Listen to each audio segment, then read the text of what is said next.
దైవ మర్మములు సహోదరుడు భక్తసింగ్ గారి యొక్క అనుభవంలో దేవుడు ఆయనకు బయలుపరిచిన దైవ మర్మములు ఈ దిన భాగము డిసెంబర్ 7 చదువుచున్నాను. వాడి అయిన రెండంచులు గల ఖడ్గం గలవాడు చెప్పు సంగతులు.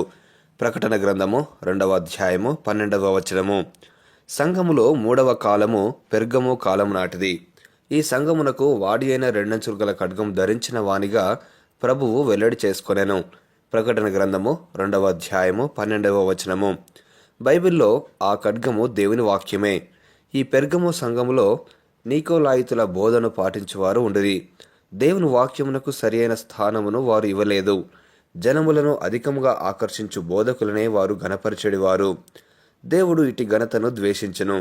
దేవుని సంఘములో మానవునికి ప్రాముఖ్యత ఉన్నదని ఈ నికోలాయితుల బోధ యొక్క తాత్పర్యము. ఆంగ్లీకనులు అను తెగవారు బిషపు గారి ఎదుట వంగి నమస్కరించెదరు. అందువలననే దేవుని వాక్యమునకు వారు ప్రాముఖ్యత ఇవ్వవలనని రెండంచులు గల వాడిగల ఖడ్గం ధరించిన వానిగా ప్రభువు బయలుపరుచుకొనెను.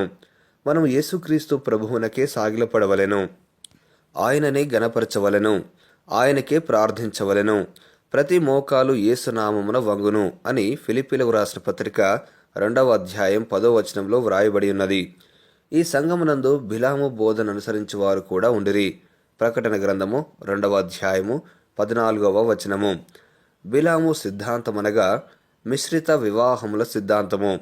అవిశ్వాసులతోటి సంబంధము హానికరమైనదని 2వ కొరింథీ 6వ అధ్యాయము 14 నుంచి 18 వచనములలో చదివెదము.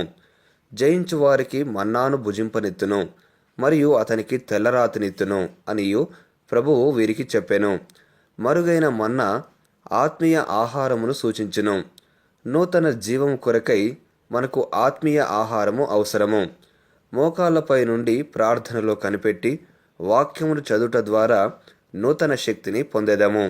సర్వ ప్రపంచములో దేవుడు మనలను ఎచ్చటికి పంపినను తన మరుగైన మన్నాను మనకిచ్చును.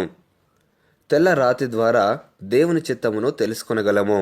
సంఖ్యాకాండము 27వ అధ్యాయము 21వ వచనము. దేవుని వాక్యము చదువుట ద్వారా ప్రార్థించుట ద్వారా దేవుని చిత్తమును తెలుసుకొనగలము. ముగింపు మాటలు. నేటి దిన వాక్యం ద్వారా ప్రభు మనలను ఆత్మీయంగా నడిపించి సహాయపడి సమృద్ధిగా ఆశీర్వదించును గాక. ఆమెన్.